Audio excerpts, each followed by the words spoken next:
stormy seas and lost souls. Who is it? She's dreamt of this before. It's coming. What is it? Is it? They say dreams are visions of our memories, thoughts and fears, as seen by our inner eye.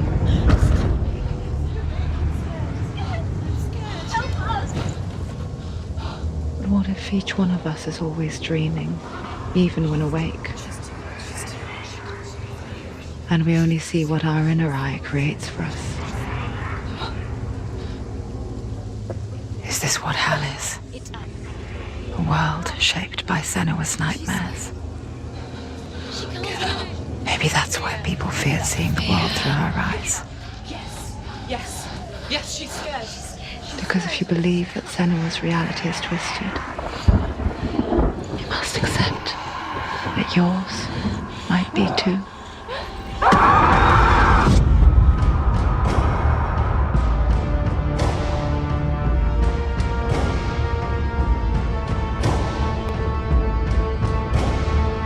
Hellblade: Senua's Sacrifice is a video game about Senua, a Celtic warrior on a vision quest into Viking territory. But what sets our hero Senua apart is that she suffers from severe psychotic mental illness. He knows she's getting closer. He can feel her coming closer. They know you're here. They're watching. The original idea for Hellblade was to create a classic hero's journey, a journey of suffering, but one where the fantasy world is not another planet or alternate universe, but a world that is constructed in Senua's mind. But to do so would mean putting psychotic mental illness at the center of the experience, a subject that is still considered taboo, and a challenge that was both terrifying and exciting in equal measure. In Hellblade, the starting point was a newly discovered Celtic goddess called Senua in Ashwell, Hertfordshire. When first discovered, her name was thought to be Senua, a name which I liked and kept. I wondered if Senua might have been a Celtic warrior like Boudica who stood up to the Romans. While the Romans had conquered all of Europe, there was a group of Celts up in the furthest reaches of the Roman Empire that could not be conquered, the Picts. And so the Romans built a wall, called Hadrian's Wall, that spans across Britain from sea to sea to keep the Pictish barbarians at bay. The Picts were known for their war paint, painted on with woad, and their matted hair clumped with lime.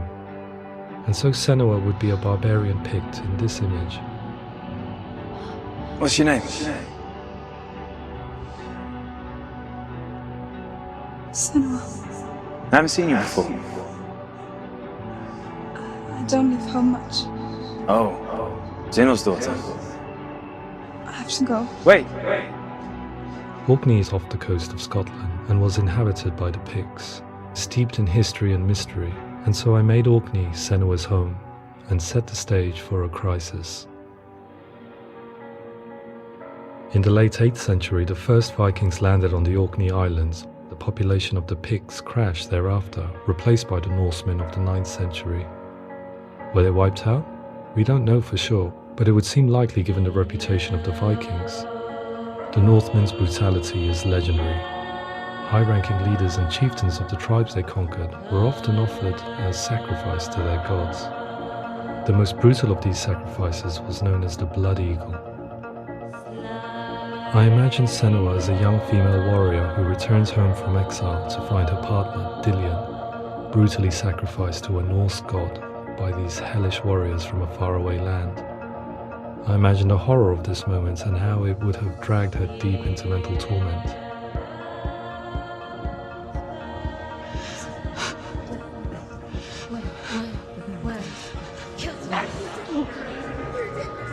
No!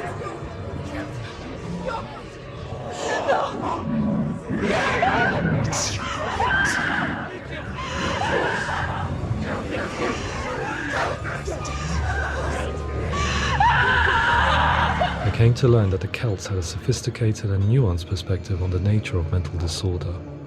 One term they used was gelt. A gelt is a man or woman who has been driven mad by a curse, battle trauma, or grief. The gelt would take to a life in the woods in search of penance, punishment, and purgation. And so Senua became a gelt, cursed by darkness, looking for redemption in the wilds. Another word the Celts used in reference to mental disorders was truth, meaning fool, or liar, one who utters the words of God. They tell of the mad sinner who flees battle into exile and takes on a beastly nature, growing feathers on his body. The character called Truth in Hellblade is based on a little-known person called Findan, an 8th century Irish Celt who was captured and enslaved by the Vikings, but eventually escaped to Orkney where he became a monk. I will tell you my stories of hell, if I may walk with you.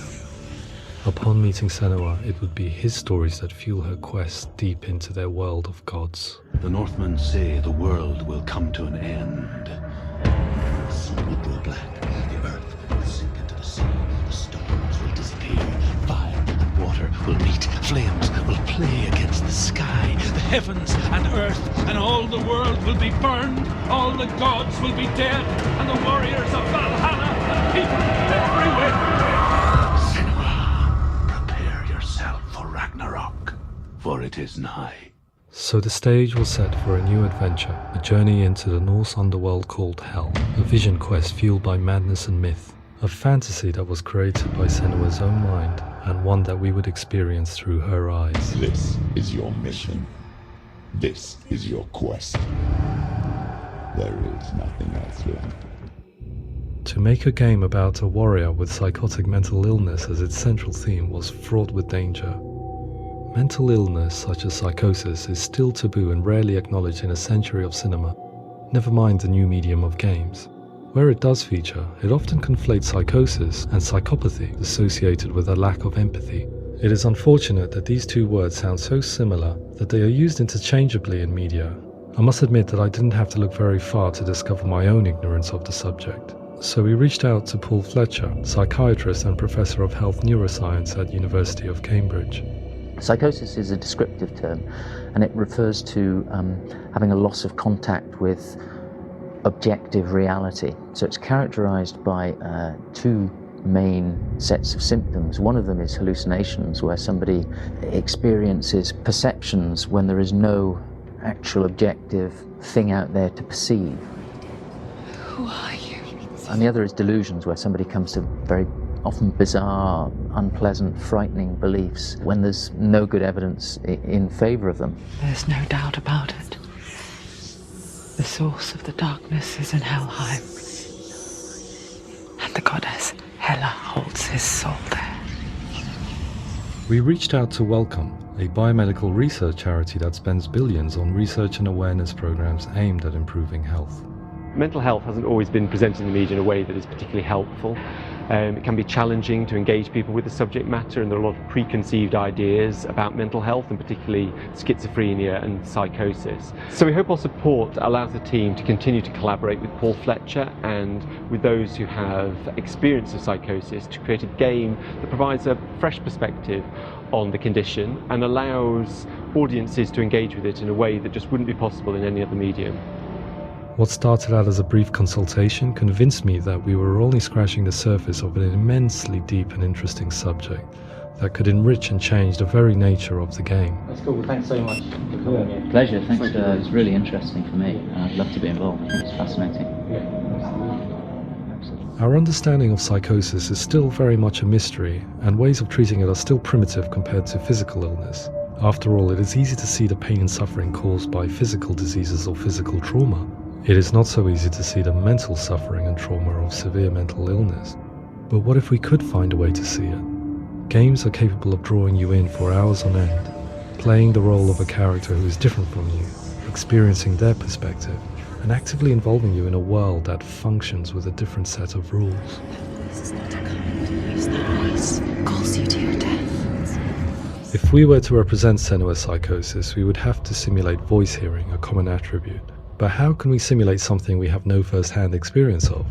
Professor Charles Fernyhough, a leading expert in voice hearing from Durham University, offered his help. Hearing voices is an experience that is usually associated with severe mental illness, and crucially we know that hearing voices is a part of ordinary life for many people who don't meet the criteria for mental illness.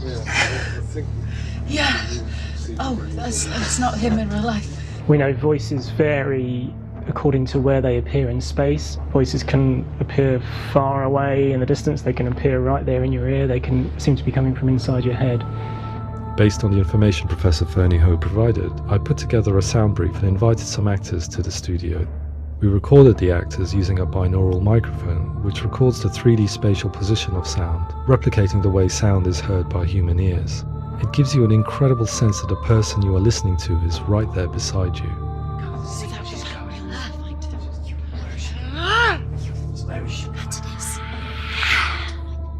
Rachel Waddingham from the Voice Collective came to our studio with 2 young voice hearers to speak to our team. We talked at length about their experiences and they listened to our tests, giving us feedback on how we could improve on it. Everyone hates her. She's cursed. It's very hard to represent what this experience is like, partly because it's such a personal, intense, emotional experience. It's testament to how Ninja Theory have been listening to what the researchers are saying, but also, crucially, listening to the experts by experience. What they've come up with is so compelling. It's by far the best representation I've heard of what these experiences are like.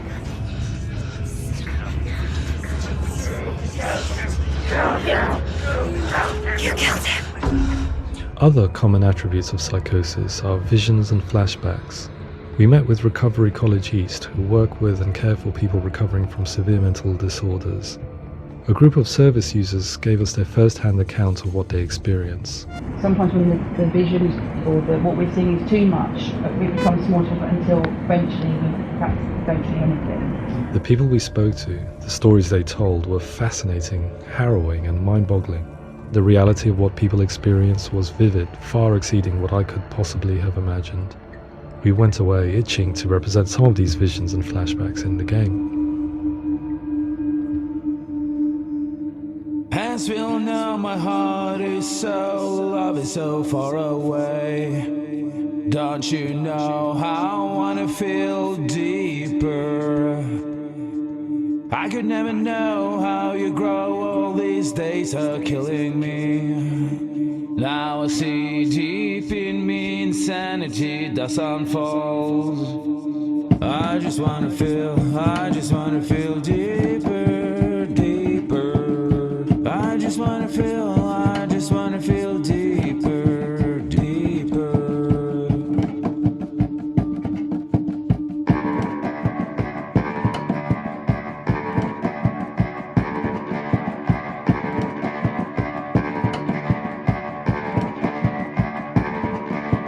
As we all know, my heart is so, love is so far away.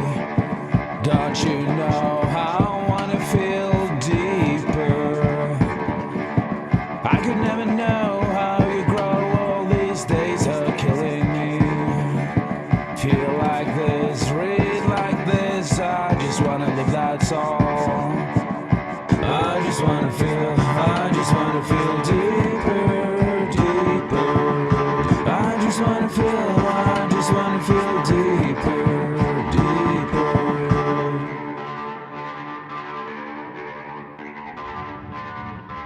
To refine our work, we continue to hold meetings with Recovery College East over the course of a year and a half, showing them what we had achieved so far and refining the in-game representations based on their feedback.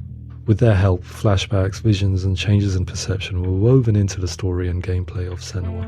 The students that are involved in this project are incredibly excited about being involved. They have described the experience as being important because it values their lived experience and shows that despite what we have been through, all of that experience becomes valid, that actually it's something that we should all be talking about.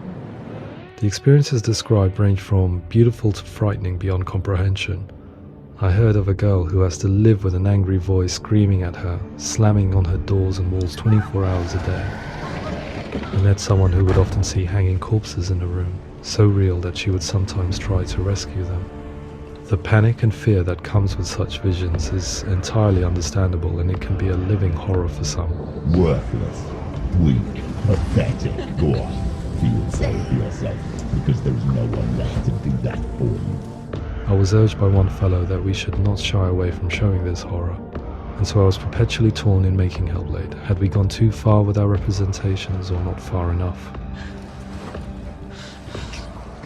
drugs, and love. Just Do like it. yourself. Come on.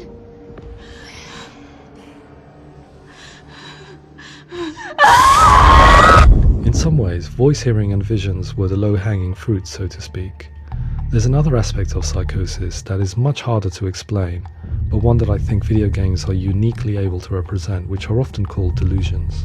People begin to see patterns in the world. They begin to link things that most people wouldn't link. Most of the things that we might think would be coincidence or, not worth commenting on. Nevertheless, that might have a particular salience or importance for them.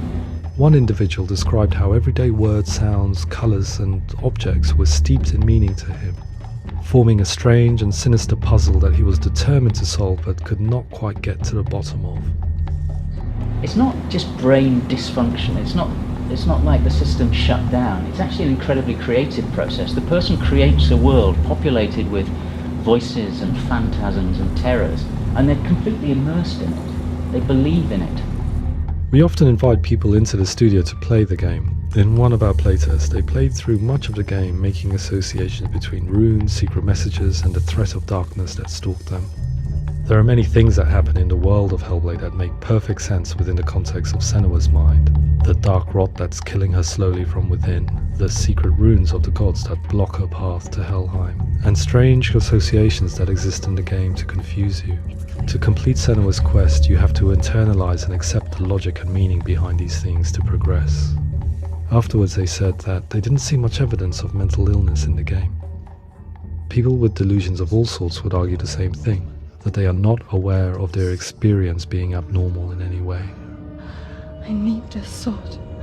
It's important.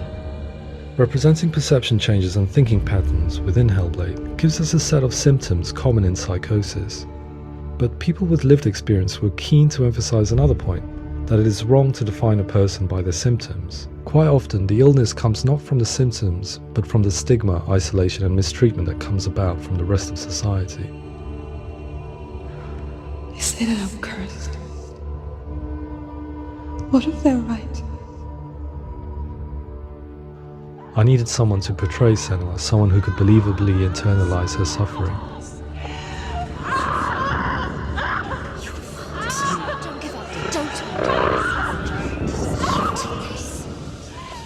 Melina Jurgens, our video editor, had been a stand-in for Senua over a few months while we perfected our motion capture techniques.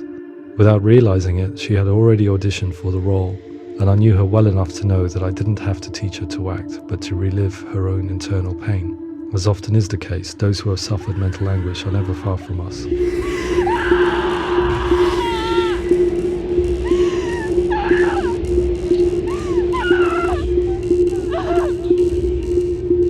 My hope is that by creating a compelling and aspirational character in Senua who feels very much real, albeit in a fantasy setting, we can provide a lens into her reality, a different one to yours, and this is where storytelling comes into play. I imagined her life based on common threads in real people's lives. She was always prone to psychosis as a child. Her mother Galina also heard voices and had visions, so perhaps there was a genetic aspect. Or perhaps it was cultural, as she lived within a world without science, of gods and a superstition, as exemplified by her druid father Zimbal. Psychosis developed in her late teens to early 20s and was exacerbated by stigma and isolation at the hands of the clansmen and her father. This darkness. It's spreading. The trauma of seeing her lover Dillian sacrificed tips her over the edge, making her remodel her reality around a concept that connects everything: the darkness. So the question, is what Senua experiences real? Can only be answered by saying, yes, it is real. It is her reality. All of her suffering will have been for nothing. It's just a matter of time. Towards the end of the project, service users and professionals that had collaborated with us were invited to see the near-final game. It was a chance to see if the game had reflected their views or if it had misrepresented them. For me, being involved in especially developing Senua's character has been really important, and being able to bring in my perspective and what I see and what I hear and having that built into the game has been a real privilege. It's gritty and it's meaty, and there are some tough subjects in there that are being tackled with honesty.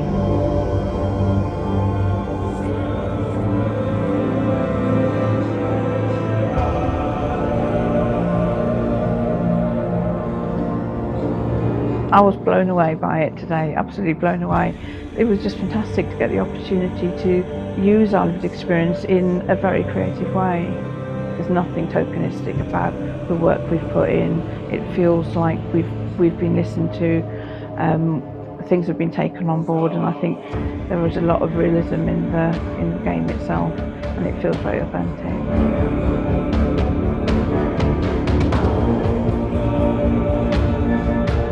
Hellblade will give people a good experience of what it's like to hear voices and have those experiences. I'm glad that the guys at Ninja Theory have asked us to come along and help them build an experience that's positive when it comes out, and get myself a copy and have a go.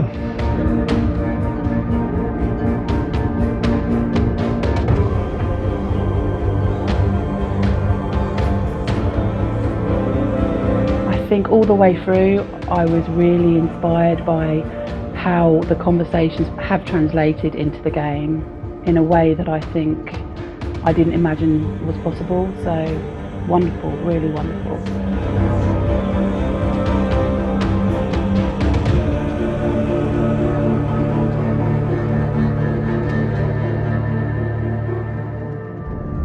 I really hope that others will follow the lead they've set and use the power of something like a video game to change people's perceptions, to increase understanding, and ultimately to make some of the stigma around voice hearing and other experiences go away.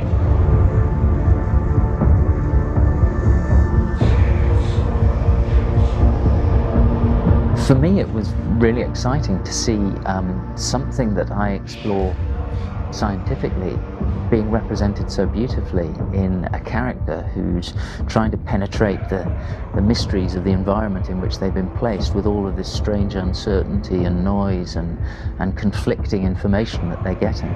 I'm very excited by this way of trying to represent mental illness, because I think it actually might be offering us insights that we wouldn't get from pure scientific explorations, and actually giving us quite an empathic view of what it might be like.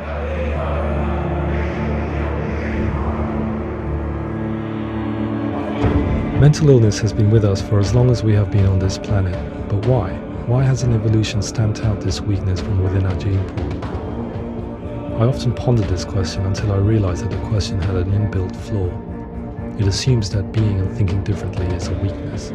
The only reason we have computers, spacecraft, medicine, poetry, art, and yes, even video games is because individuals are able to simulate new abstract realities in their minds and share them with the rest of us. We need people to be willing to see differently in order for us to progress and survive as society. And we need to be open to these new ways of seeing. And it is this spirit that motivated me to create Senua's story and share it with you.